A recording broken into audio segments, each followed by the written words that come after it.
안녕하세요. 공부하는 의사 손정식입니다. 오늘은 노인 환자 치료 기본 원칙 중 하나인 Less is more에 대해 말씀드리겠습니다. Less is more를 한 문장으로 설명하면 과한 치료하지 말자 라고 말할 수 있겠습니다. 말씀드릴 내용의 요지 목차는 다음과 같습니다. 1. 폐혈증에서 초기 과다한 수액 치료는 사망률 증가와 관련이 있습니다. 2. 플루이드도 드럭입니다. 불필요한 과한 수액 치료는 해롭습니다. 그리고 플루이드 오버로드의 부작용 합병증 기전과 특징에 대해 말씀드리겠습니다. 플루이드 볼루스 부작용에 대해 제한된 생리학적인 모델에 대해 설명하겠습니다. septic샥 환자에서 플루이드 테라피의 페이지에 대해 설명하겠습니다. 여러 종류의 수액제 중에 어떤 수액제를 선택하는 것이 타당할지에 대해 말씀드리겠습니다. 7. 산소도 드럭입니다. 과다한 산소는 해가 될 수 있습니다. 8.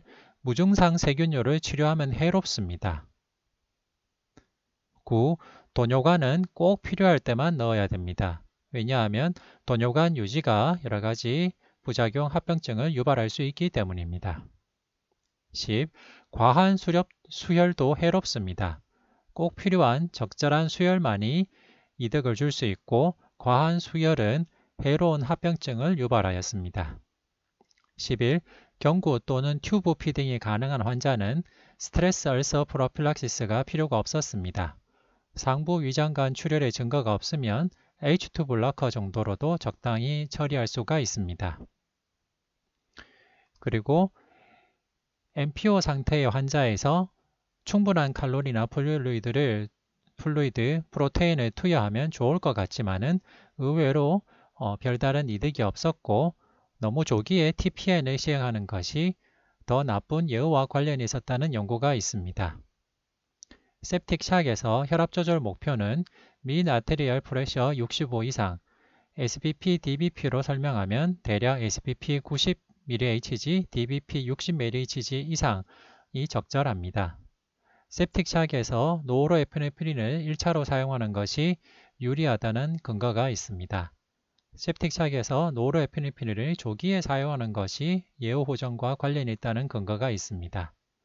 노로에피네프린을 사용해도 septic샥 컨트롤이 잘 되지 않으면 2차 약으로 바소프레신을 추가하면 노로에피네프린 스페어링 이펙트도 있고 바이탈을 잡는 데 도움이 된다는 근거가 있습니다. 자, 그럼 하나씩 말씀해 드리겠습니다. 1. 폐혈증에서 초기 과다한 수액 치료는 사망률 증가와 관련이 있습니다. Early goal directed therapy in severe sepsis and septic shock 조기 목적 지향 치료는 과거 중증 폐혈증 또는 폐혈증 쇼크 환자에서 중심 정맥압, 평균 동맥압, 중심정맥 산소 포화도 등의 정해진 목표를 6시간 이내에 달성하는 것을 목표로 제시된 치료법입니다. 조기 목적 지향 치료가 실제로 sepsis, septic샥 환자에서 도움이 되는지를 본 RCT가 과거에 시행이 됐었습니다. 그 RCT에서 시행한 프로토콜은 다음과 같습니다. 먼저 산소를 투여하고 필요한 경우에는 인투베이션과 메카니컬 벤틸레이션을 시행합니다. 그리고 센트럴 비너스와 아테리얼 캐테터라이제이션을 하고 적절한 환자가 인투베이션 된 상태면 적절한 세데이션과 파라리시스를 시행하게 됩니다. 센트럴 비너스 프레셔를 재서 8mHg 미만이면 크리스탈로이드나 콜로이드를 투여하고 8에서 12mHg를 목표로 플루이드를 수여하게 됩니다. 플루이드 투여에도 미나테리얼 프레셔가 65 미만인 경우에는 베소액티브 에이전트를 투여하게 됩니다. 그리고 센트럴 베인 SO2, O2 세츄레이션을 보고 70% 미만인 경우에는 헤마토크리 30% 이상을 목표로 RBC 트랜스퓨전을 하게 됩니다. 그리고 센트럴 베인의 SO2가 70% 이상이면은 위에 나와 있는 센트럴 비너스 프레셔, 민 아테리얼 프레셔, 센트럴 베인의 SO2가 다 목표에 달성하게 되면 고올이 어치브된 걸로 보게 되고 그 뒤로 꾸준하게 환자를 관리하게 됩니다. 즉 중심 정맥압이 8에서 12mHg에 도달하도록 크리스탈로이드를 계속 투여하게 되는데요. 500ml를 30분 간격으로 투여해서 최종적으로는 kg당 30ml 정도의 크리스탈로이드를 투여하도록 권고하였고 이것을 미니멈으로 제시하였습니다. 따라서 60kg나 70kg 정도의 보통 환자의 경우에는 약 2리터 정도를 플루이드 볼루스로 투여하게 됩니다. 그리고 평균 동맥압이 65mH에 도달하지 못한 경우 혈관 수축제를 투여하게 됩니다. 중심 정맥 산소 포화도가 70%에 도달하지 못하는 경우 적혈구를 수혈하고 헤마토크릿이 30% 이상 유지되도록 합니다. 이런 조기 목적 지향 치료는 과거 애니제임의 2001년도 발표된 논문에서는 모탈리티를 감소시키는 효과가 있었습니다. 그러나 후속 RCT에서는 이런 조기 목적 지향 치료가 효과가 없었습니다. 뒤에 시행된 더 많은 대상자들을 가지고 한 RCT에서는 이런 조기 목적 지향 치료가 모탈리티나 아니면은 레스피라토리 레날 서포트 같은 클리니컬 엔드포인트의 호전을 보여주지 못하였습니다. 그리고 플루이드 볼루스 치료는 아프리카의 제한된 환경에서 심각한 관료장애를 가진 중환자 어린이에서 48시간 사망률을 도리어 증가시켰습니다. 얼리 골 다이렉티드 테러피 RCT 연구에 대조군에 투여된 수용량이 많은 경우 72시간 및 90일 사망률이 더 높게 나타났습니다. 개별 환자 데이터에 대한 메타 분석에서 얼리 골 다이렉티드 테러피는 일반적인 치료보다 예후 호전 효과가 없었고 입원 비용이 더 높게 나타났습니다. 폐혈증 그리고 septic shock 환자들의 관찰 연구 결과 3아웃 번들인 블러드 컬처 브로드 스펙트럼 안티 투여, 시름 락테이트 측정과 항생제 초회를 빨리 할수록 사망률이 낮았습니다. 하지만 플루이드 볼루스 치료는 사망률과 무관하였습니다. ICU 입원 환자에서 파지티브 큐뮬러티브 플루이드 밸런스는 인트라압도미널 하이퍼텐전 발생과 사망률 증가와 관련이 있었습니다. 즉 정리하면 볼루스 플루이드를 kg당 30ml 이상 투여하는 즉 보통 체중의 환자라면 2리터 이상 플루이드 볼루스를 투여하는 조기 목적 지향 치료는 2001년 시행된 처음 RCT에서는 환자의 모탈리티를 감소시키는 효과를 보였지만은 후속 RCT에서는 효과를 보여주지 못하였습니다. 그리고 특히 플루이드 볼루스 치료는 몇몇 연구에서는 더 나쁜 사망률, 더 나쁜 예후와 관련이 있었습니다. 조기에 환자를 발견하고 조기에 브로드 스펙트럼 안티를 투여하는 3아웃 번들의 경우에는 사망률을 호전시키는 결과를 보였지만은 플루이드 볼루스 치료는 사망률과 무관하거나 아니면 플루이드 볼루스 치료가 더 나쁜 예후와 관련이 있다는 연구 결과들이 있었습니다. 이렇게 플루이드가 과하게 투여됐을 때 해로울 수 있다라는 연구 결과들이 보고됨에 따라서 왜 septic shock 환자에서 플루이드를 볼루스로 투여했을 때 나쁜 예후가 발생할 수 있을까에 대한 기전에 대한 여러 가지 의견들이 제시되었습니다. 일단 septic shock에서 발생하는 shock의 기전은 카필라리 엔도셀리아 베리어 평신의 기능 장애가 발생해서 생긴 카필라리 릭입니다. 즉 정상적인 호메오스타시스 상태에서는 카필라리와 인터스티셜 스페이스, 림파틱 베슬 사이에 적절한 압력이 유지가 됩니다. 그런데 sepsis나 septic shock 환자에서는 엔도톡신과 이뮨 리스판스 등에 의해서 엔도셀리알 퍼미어빌리티가 증가하게 됩니다. 이렇게 엔도셀리알 퍼미어빌리티가 증가된 상태에서 플루이드를 볼루스로 투여하게 되면 리서시테이션 플루이드들이 인터스티셜 스페이스로 더 빠져나와서 부종이 악화되는 현상이 나타나게 됩니다. 사실 이상적인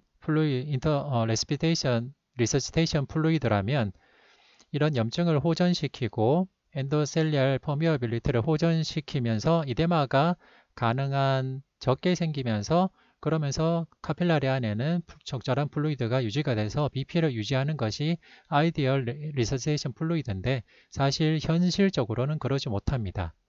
그 이유는 septic shock 환자에서 발생하는 엔도셀리알 인저리로 인한 카필라리 릭이 더욱더 이데마를 촉발시키기 때문입니다. 이런 식으로 카필라리 릭에 따른 이데마가 촉발이 되게 됨에 따라서 복강 내에 있는 장기와 소프트 티슈들의 이데마가 생기게 됩니다. 그럴 경우 복강 내에 압력이 높아지는 인트라 압도미널 하이퍼텐전, 복강 내 고혈압 상태가 되게 됩니다. 복강 내의 압력이 높아지게 되면 비나카바가 눌리게 되고 비나카바가 눌리게 되면 비너스 리턴이 감소해서 스트록 볼륨이 감소합니다. 그리고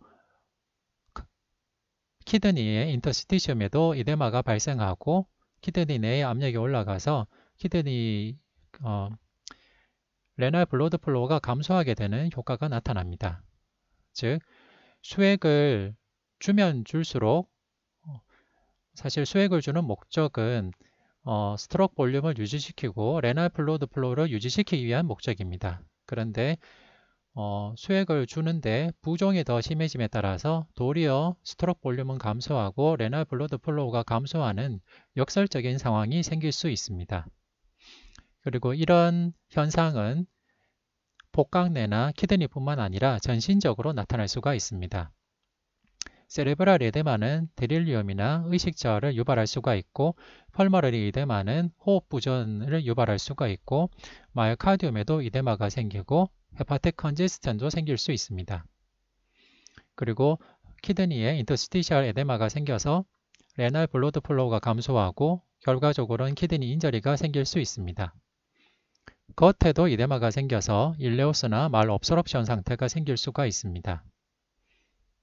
이렇게 플루이드 볼루스, 과다한 플루이드가 전신적인 합병증을 유발할 수가 있습니다.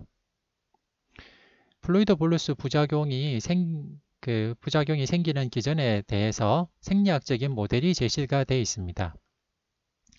일단 볼루스 플루이드는 헤모글로빈 농도를 감소시켜 조직 산소화를 줄이고 현기성 대사를 증가시키며 대사성 산증을 유발할 수 있습니다. 그 이유는 볼루스 플루이드가 들어감에 따라서 혈관 안에는 헤모글로빈 농도가 상대적으로 감소하게 되겠고 그리고 산소화가 줄어듦에 따라서 현기성 대사가 나타나고 그에 따라서 대사성 상증이 생길 수 있는데 특히 노말 셀라인 플루이드를 리서시테이션 플루이드로 사용하게 되면 노말 셀라인 자체에 하이퍼클로레믹 애시딕한 효과가 나타나서 대사성 산증이 더 나빠질 수 있습니다.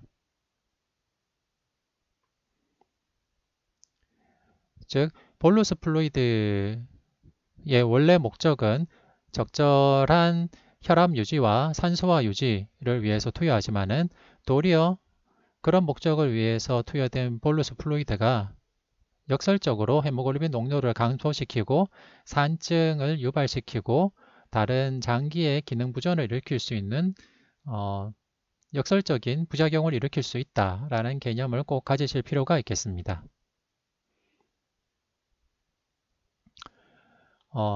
플루이드 테라피의 페이지에 대해 설명하겠습니다. 일단 플루이드 리스판시브니스의 개념을 설명하겠습니다. 플루이드 리스판시브니스의 개념을 보여주는 기본적인 그래프입니다.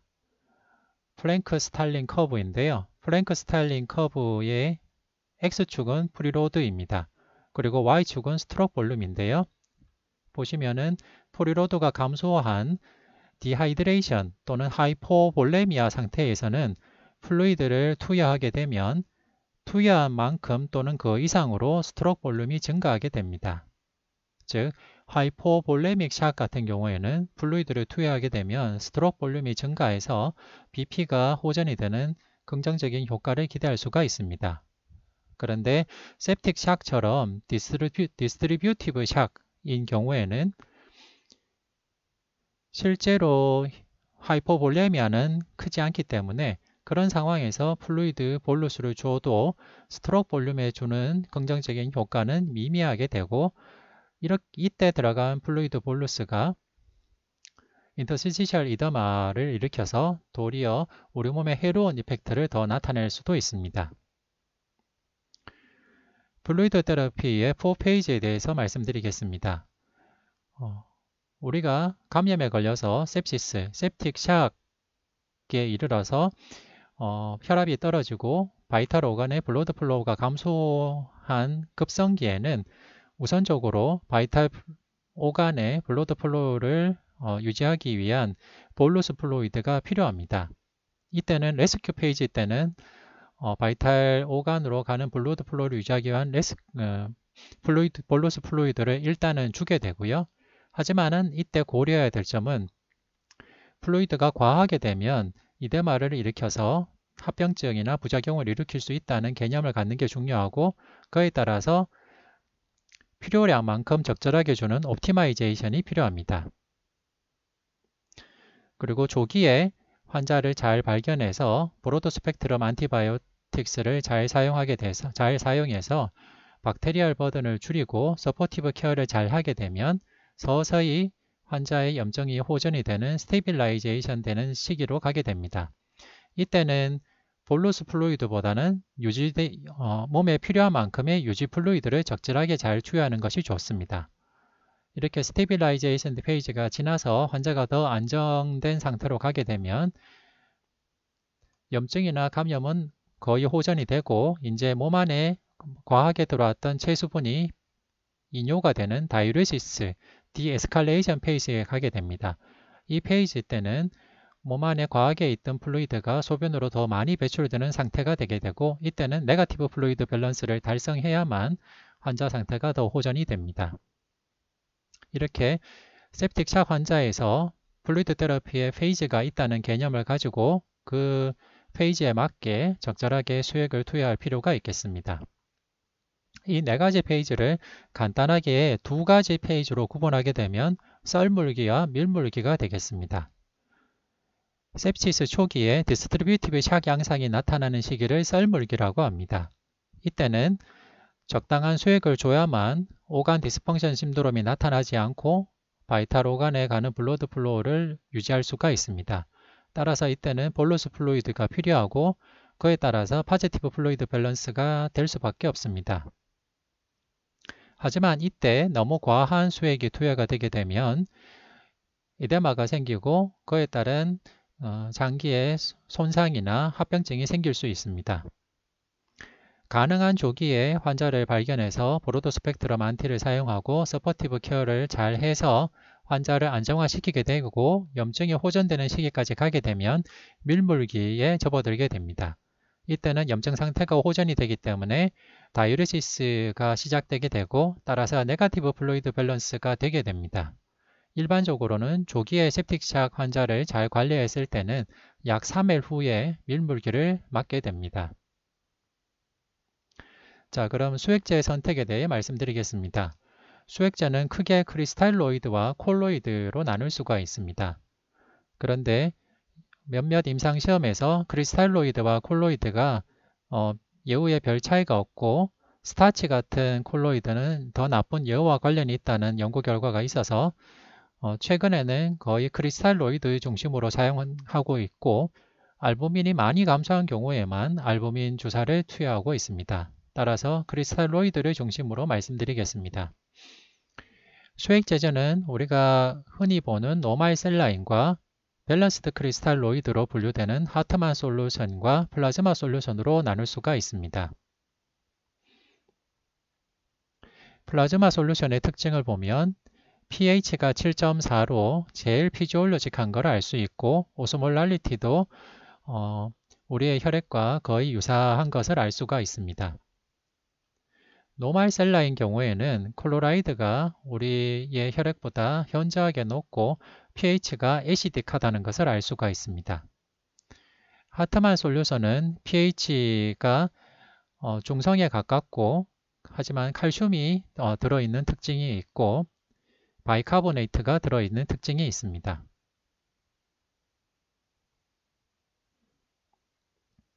따라서 크리스탈로이드의 특징에 대해서 생각할 때는 노말 셀라인은 애시딕한 플루이드면서 하이퍼클로레미아를 유발시킬 수 있을 정도로 클로라이드가 많이 포함이 되어 있다라고 기억해 둘 필요가 있겠습니다.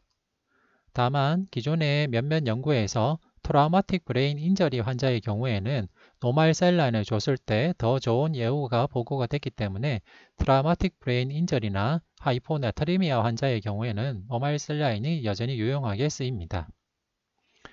하트만 솔루션은 칼슘과 락테이트가 들어있고 pH가 좀 더 피지올로직하다라는 것을 기억하시면 되겠습니다. 링거스 락테이트 솔루션도 칼슘과 락테이트가 들어있고 좀 더 pH가 피지올로직하다라는 특징이 있습니다.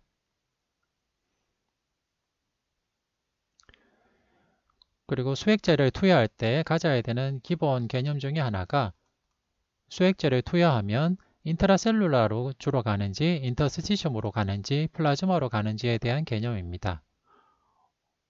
흔히 쓰이는 수액제 중에 하나인 5%DW는 1리터를 투여해도 600ml 정도가 인트라셀룰라 플루이드로 가게 되고 인터스티셜 플루이드로 가게 되는 것은 330 정도, 플라즈마로 가는 것은 100ml도 안 됩니다.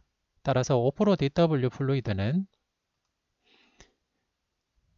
인트라셀룰라 플루이드를 보충하는 용도로 사용한다라고 생각하시면 되겠습니다.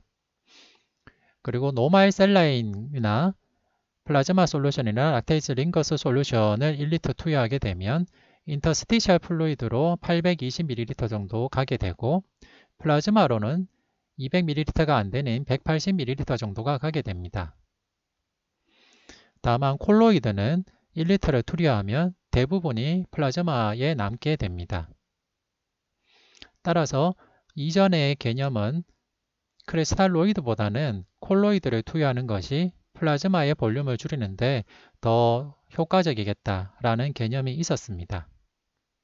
그래서 몇 가지 RCT를 시행했는데요.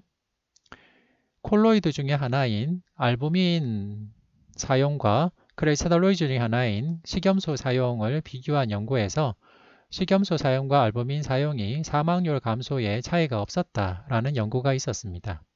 그리고 콜로이드 중에 하나인 하이드록시 에틸 전분 스타치 사용이 락테이티드 링거 용액에 비해서 콜로이드인 하이드록시 에틸 전분을 사용을 했을 때 사망과 신대체요법 위험이 더 높았다는 연구도 있었습니다.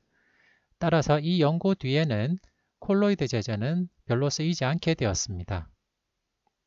그리고 그 뒤에 시행된 연구들에서도 크리스탈로이드와 콜로이드를 비교했을 때 사망률이나 신대체요법의 필요성, 소생기간이나 치료기간에 별다른 차이가 없었다라고 보고했습니다. 일반적으로 크리스탈로이드가 비용 경제적이고 사용하기도 더 쉽습니다.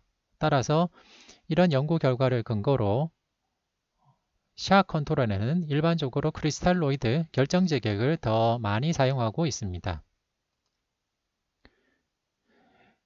그리고 콜로이드 중에 하나인 알부민 대체요법을 잘 시행해도 사망률 감소의 효과나 신대체요법의 필요성을 줄이는 효과 등이 없었다는 연구가 있었습니다. 이렇게 콜로이드보다는 크리스탈로이드를 더 많이 쓰는 상황에서 이제는 크리스탈로이드 중에서 밸런스드 크리스탈로이드를 더 사용하는 것이 좋은지 아니면 노말 셀라인이 더 좋은지에 대한 연구들이 2015년 이후로 시행이 됐었습니다. 첫 번째 2015년 발표된 논문에서는 노말 셀라인에 비해 밸런스드 솔루션 사용이 급성신손장의 발생률이나 신대체요법의 필요성, 재용기간의 차이가 없었다라는 연구가 발표가 되었습니다. 하지만 이후에 발표된 좀 더 대규모 연구에서는 노말 셀라인에 비해 밸런스드 솔루션, 플라즈마 솔루션이나 하트만 솔루션 같은 밸런스드 솔루션 사용이 낮은 사망률과 낮은 신대체요법의 필요성을 보여서 더 우선적으로 고려된다라는 연구가 발표가 되었습니다. 따라서 근래에는 환자의 개별적으로 판단해서 플루이드를 선택하되 일반적으로는 밸런스드 크리스탈로이드를 좀 더 우선적으로 사용하는 것을 권고하고 있습니다. 다만 앞서 말씀드린 대로 트라우마틱 브레인 인저리 같은 경우에는 노말 셀라인이 좀 더 유리하다는 연구가 있습니다. 이렇게 크리스탈로이드 사이끼리도 차이가 나타나는 이유에 대해서 말씀드리겠습니다. 일단 노말 셀라인은 이름과는 다르게 피지올로직하지 않습니다. 노말 셀라인의 특징은 플라즈마에 비해서 나트륨 함량이 높고 염소 함량은 특히 많이 높고 애시딕한 솔루션입니다. 따라서 이전에 시행된 RCT에서 ICU 입원 환자를 대상으로 콜로라이드 리스트릭티브 스트레티지인 밸런스드 크리스탈로이드 사용, 즉 하트만 솔루션이나 플라즈마 솔루션 사용이 어큐트 키드니 발생을 줄이고 레날 리플레이스먼트 테라피 사용을 줄였다라는 연구가 있었습니다. 그리고 관찰 연구에서 미국에서 septic샥으로 중환자실에 입원한 환자들을 관찰해서 분석한 결과 이니셜 플루이드로 생리식염수만 투여한 군보다 밸런스드 크리스탈로이드를 같이 투여한 군의 원내 사망률이 낮았다는 관찰 연구가 있었습니다. 이런 연구 결과들을 토대로 RCT가 시행이 됐었습니다. 제일 대규모이고 대표적인 연구가 스마트 연구입니다. 스마트 연구는 크리티컬리 1 애덜츠를 대상으로 밸런스드 크리스탈로이드와 노말 셀라인 사용을 비교한 RCT입니다. ICU 입원 환자를 대상으로 한 무작위 전형적 연구인데 밸런스드 크리스탈로이드 사용이 노말 셀라인 군보다 신장 손상과 사망률이 더 낮았다는 결과를 보고했습니다. 보면 신장 손상이 낮은 것은 통계적 유의성이 있었고 인하스피탈 데스가 밸런스드 크리스탈로이드에서 낮은 것은 통계적 유의성은 없었지만 사망률이 낮은 결과를 보여주었습니다. 그리고 ICU 입원 환자뿐만 아니라 응급실에서 정맥 수액 치료를 받은 중환자가 아닌 성인 입원 환자를 대상으로 한 연구인 솔티드 연구 결과에서는 프라이머리 엔드포인트를 입원 일수로 봤는데요. 밸런스드 크리스탈로이드군과 노말 셀라인군의 입원 일수에는 차이가 없지만은 밸런스드 크리스탈로이드를 사용한 군이 30일 이내에 주요 신장 이상 발생이 더 낮았다는 연구 결과를 보고했습니다.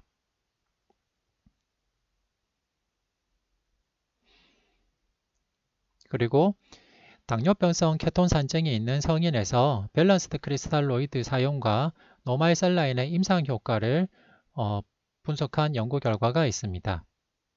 앞서 말씀드린 대로 밸런스드 크리스탈로이드는 pH가 좀 더 피지올로직하고 노말 셀라인은 우리 몸의 혈액보다는 좀 더 애시딕한 플루이드입니다. 따라서 이론적으로는 당뇨병성 케토산증이 있는 환자에서 밸런스드 크리스탈로이드가 좀 더 좋은 효과를 보일 것으로 기대는 됩니다. 따라서 이 연구 결과는 두 건의 대규모 클러스터 무작위 임상 시험에서 DK가 다이베틱 케토아이소데시스가 있는 성인을 서브그룹으로 분석한 연구이고요.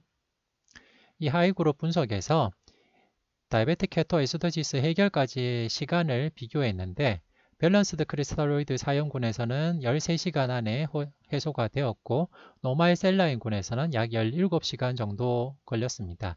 즉 당뇨병성 케톤 산증이 있을 때 밸런스드 크리스탈로이드를 사용하면 다이베틱 케토아이소데시스의 해결이 좀 더 빨리 된다 라고 결론을 얻을 수 있습니다.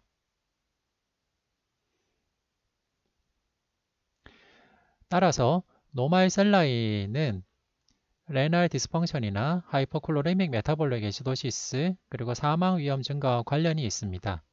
따라서 메타볼릭 애시도시스나 하이퍼콜로레미가 동반된 경우에는 하트만 솔루션이나 락테이티드 링거 솔루션, 플라즈마 솔루션 같은 밸런스드 크리스탈로이드를 고려할 필요가 있겠습니다. 다만 하트만 솔루션을 사용할 때 주의해야 되는 내용은 하트만 솔루션 안에 칼슘이 들어있다는 것입니다. 우리가 어큐트 파일로로 헤파라이티스나 커뮤니티 어콰이드 뉴모니아에서 흔히 사용하는 세프트리악손 같은 경우에는 칼슘 함유 플루이드와 믹스를 하지 못하게 되어 있습니다. 따라서 세프트리악손을 사용할 때는 하트만 솔루션과 같이 투여가 되지 않도록 주의할 필요가 있겠습니다.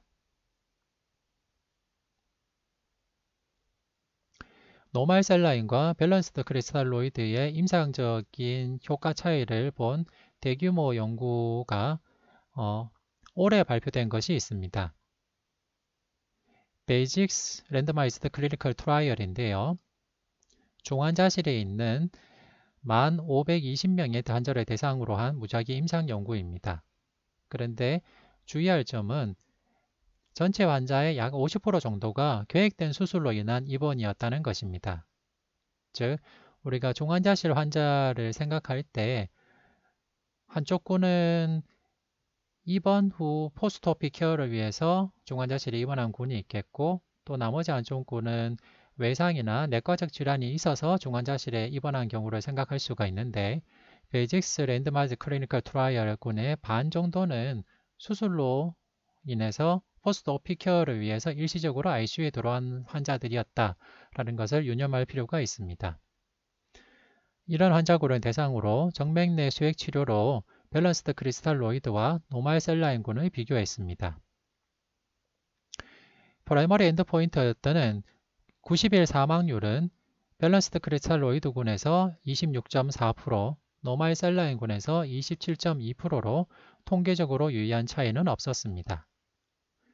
그런데 주의해서 볼 점 중에 하나가 두 그룹 환자 모두 등록 후 첫날에 중앙값 1.5리터의 수액을 받았습니다. 즉, 이 말은 과거 ICU 환자에서 통념적으로 생각했던 플루이드 볼루스나 플루이드 로딩의 양이 최근에는 과거보다 상대적으로 줄어들었다라는 것을 염두에 두고 해석해야 됩니다. 사실 과거 ICU 환자의 경우에는 하루에 수액을 3리터, 4리터 이렇게 많이 투여하는 경우가 있었는데요. 수액 과다에 따른 합병증에 대해서 널리 알려져 있는 현대에는 수액을 과다하게 투여하지 않고 가능한 적절하게 투여하는 게 일반적인 프로토콜입니다. 따라서 이 RCT에서도 노말 셀라인군과 밸런스드 크리스탈로이드 모두 연구 등록 후 첫날에 중앙값 플루이드로서 1.5리터만 투여를 받았습니다. 90일 모탈리티는 밸런스드 솔루션이나 노말 셀라인군이나 큰 차이는 없었고, 다만 레날 임플레이스먼트 테러피는 밸런스드 솔루션군에서 약간 적었습니다. 하지만 이것도 통계적으로 크게 유의하지는 않았습니다. 추가적으로 고려할 점은 셉시스 환자의 서브그룹 분석입니다. 셉시스로 ICU에 입원한 환자의 경우에는 노말 셀라인군의 90일 사망률이 49%, 밸런스드 솔루션군의 90일 사망률이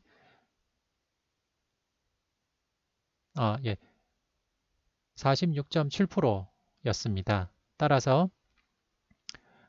통계적으로 유의하지는 않았지만은 셉시스로 ICU에 입원한 경우 밸런스드 크리스탈로이드의 사망률이 조금 더 적었다라고 볼 수가 있습니다. 다만 크게 통계적으로 유의하게 차이는 나타나지 않았습니다. 그리고 주의 깊게 볼 만한 내용은 트라우마틱 브레인 인저리가 있는 서브그룹의 경우에는 노말 셀라인군에서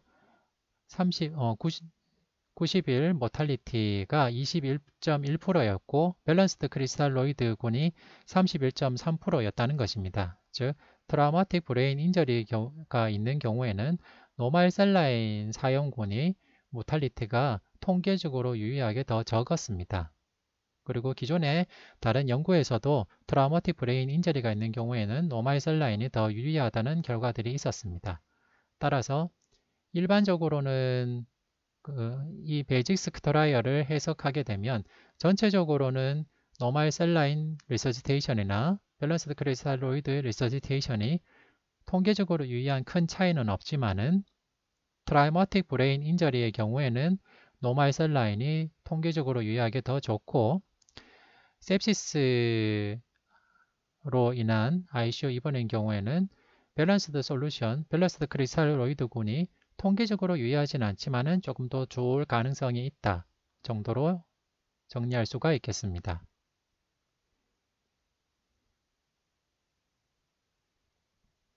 네, 이것은 그 서브그룹으로 본 결과입니다.